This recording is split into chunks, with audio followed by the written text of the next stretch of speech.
আসসালামু আলাইকুম প্রিয় শিক্ষার্থীবৃন্দ, কেমন আছো তোমরা? আশা করছি ভালো আছো, সুস্থ আছো। আলহামদুলিল্লাহ, আমিও ভালো। আজকে আমি তোমাদের মাঝে আবারও হাজির হয়েছি উচ্চ মাধ্যমিক শ্রেণীর ইসলামের ইতিহাস ও সংস্কৃতি প্রথম পত্র নিয়ে। আজকে আমি তোমাদেরকে আলোচনা করব প্রথম পত্রের প্রাক ইসলামী আরবের ভূপ্রকৃতি অনুসারে আরবের অধিবাসীদেরকে কয় ভাগে ভাগ করা যায় সে সম্পর্কে আলোচনা করব। গত ক্লাসে আমি তোমাদেরকে আলোচনা করেছিলাম ভূপ্রকৃতিক বৈশিষ্ট্য, আরবের উৎপন্ন ফসলাদি এবং ফল ফলাদি সম্পর্কে, এবং আরবের পশু পাখি ও জীবজন্তু সম্পর্কে পড়েছিলাম, এবং আরবের জাতি সম্পর্কে আলোচনা করেছিলাম। তাহলে চলো আমরা আজকের ভূপ্রকৃতি অনুসারে আরবের অধিবাসীদেরকে কয় ভাগে ভাগ করা যায়। আমরা দেখেছি ভূপ্রকৃতি অনুসারে আরবের অধিবাসীদেরকে দুভাগে ভাগ করা যায়। একটি হচ্ছে শহরের স্থায়ী বাসিন্দা, অপরটি হচ্ছে মরুবাসী বা যাযাবর বেদুইন। তাহলে চলো শহরের স্থায়ী বাসিন্দা কারা বা শহরের স্থায়ী বাসিন্দাদের পরিচয়। শহরের স্থায়ী বাসিন্দা এবং মরুবাসী যাযাবর বেদুইন, যারা বেদুইন নামে পরিচিত ছিল, এ দু শ্রেণীর অধিবাসীদের আচার আচরণ, ব্যবহার, জীবনযাত্রা প্রণালী, ধ্যান ধারণা, আশা আকাঙ্ক্ষা মধ্যে যথেষ্ট পার্থক্য লক্ষ্য করা যায়। এতৎসত্ত্বেও শহরের স্থায়ী বাসিন্দা বা যাযাবর বেদুইনদের মধ্যে সংখ্যাভিত্তিক সীমারেখা টানাও অসম্ভব, কারণ অনেক মরুবাসী আরব বেদুইন তারা বেদুইন জীবন বর্জন করে শহরে স্থায়ীভাবে বসবাস শুরু করে। আবার অনেক শহরবাসী বা স্থায়ী বাসিন্দা তারা আর্থিক অনটনের কারণে তারা শহরের জীবন বর্জন করে বেদুইন বা মরুভূমিতে যাযাবর জীবন যাপন করত। শহরবাসী বেদুইনদের মধ্যে জীবন প্রণালী পরিবর্তনের এই ধারণা লক্ষ্য করা যায়। শহরবাসী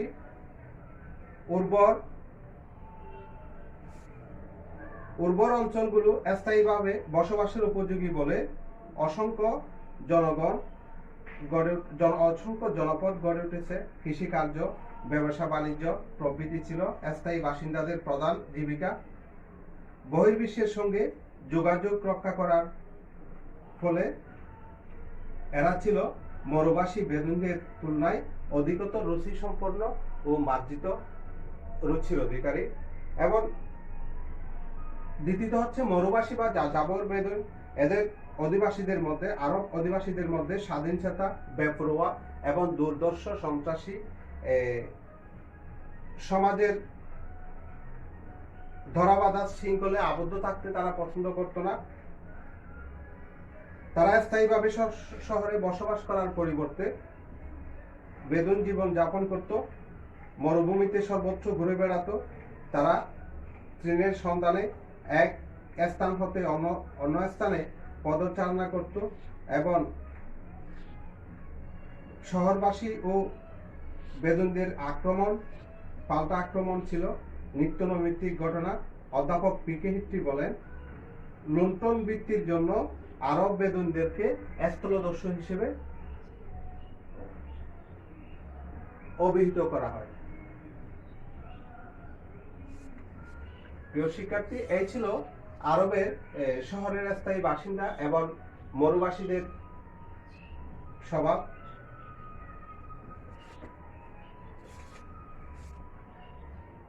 এখন বেদুইনদের জীবন জীবিকা সম্পর্কে আমরা একটু করে দেখি। বেদুইনদের জীবন,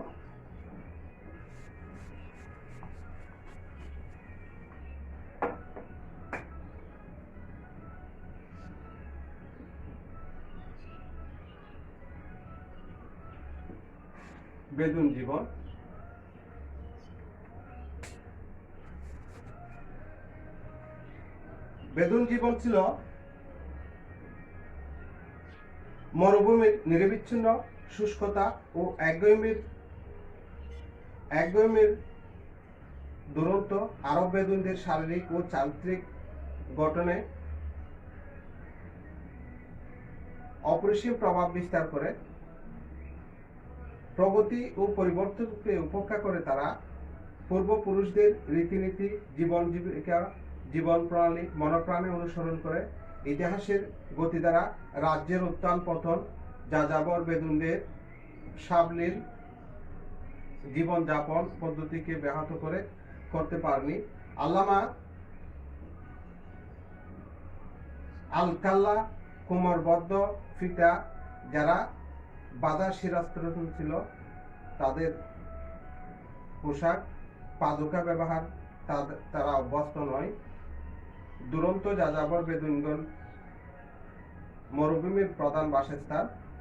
তাদের গৃহ হচ্ছে তাঁবু, আহার্য উটের মাংস, পানীয় উট ছাগলের দুগ্ধ। প্রধান জীবিকা লুটতরাজ। বেদুন সমাজের মূল ভিত্তি ছিল গোত্র প্রথা। গোত্রের প্রধানকে তারা শেখ বলা হয়। গোত্রপতির বয়স, জ্ঞান, বুদ্ধি, সাহস ও বীরত্বের ভিত্তিতে নির্বাচিত হতেন। পারিবারিক প্রধানদের নিয়ে তারা কাউন্সিলের সঙ্গে নীতি পরামর্শ করতেন। সামরিক বিচার সংক্রান্ত জনমঙ্গলকর ব্যাপারে শেখ এর বিশেষ ভূমিকা ছিল কৃতিত্বপূর্ণ। তাঁবু এবং গৃহস্থলীর দ্রব্যাদি ব্যক্তিগত সম্পত্তি হলেও পশুচারণ, তৃণভূমিতে পানি এবং যৎসামান্য ভূমি গোত্রের সম্পত্তি বলে তারা পরিগণিত হতো। একই গোত্রের মধ্যে হত্যাকাণ্ড সংঘটিত হলে কেউ অপরাধীকে সাহায্য করতে পারত না, কিন্তু অপর কোনো গোত্র যদি হত্যা করত তাহলে সমগ্র গোত্র প্রতিশোধ গ্রহণের জন্য সংঘর্ষে লিপ্ত হতো। আন্তঃগোত্রীয় সংঘর্ষ দীর্ঘস্থায়ী ছিল। এই ছিল আরব বেদুইনদের জীবন। প্রিয় শিক্ষার্থী, আরব বেদুইনদের চারিত্রিক বৈশিষ্ট্য। আরব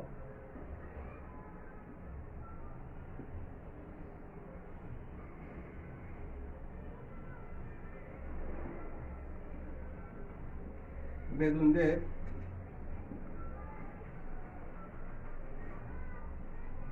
চারিত্রিক বৈশিষ্ট্য।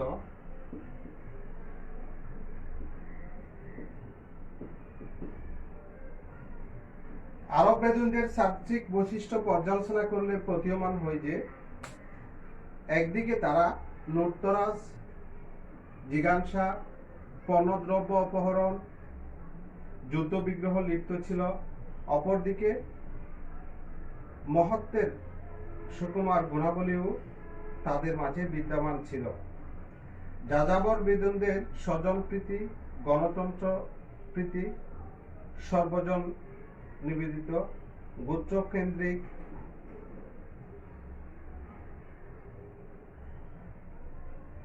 মরুবাসী বেদুইনদের বৈশিষ্ট্য ছিল কৌম চেতনা বা আসাবিয়া। অধ্যাপক পিকেহিট্রির ভাষায় আসাবিয়া হলো গোষ্ঠী সমাজের মূল প্রেরণা। এই প্রেরণার মূল মন্ত্র হলো গোষ্ঠীর অন্যান্য সদস্যদের প্রতি সীমাহীন ও নিঃশর্ত আনুগত্য।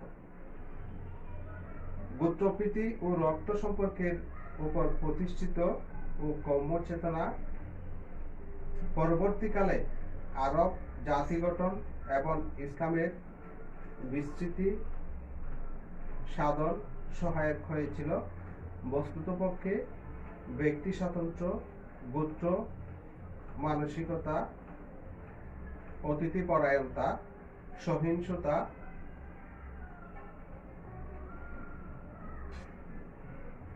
পৌরুষত্ব প্রভৃতি তাদের প্রধান বৈশিষ্ট্য। রক্তের পবিত্রতা, পূর্বপুরুষদের আভিজাত্য, বীরত্ব, প্রাচীন আরবি সাহিত্য, কবিতা ও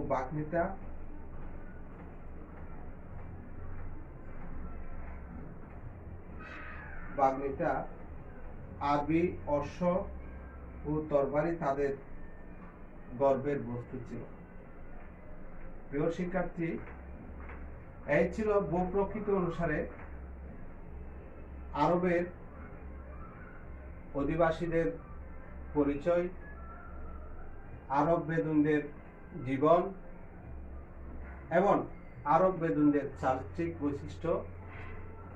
তাহলে আমরা আজকে ভূপ্রকৃতি অনুসারে আরব অধিবাসীদেরকে কয় ভাগে ভাগ করা যায় সে সম্পর্কে জেনেছি।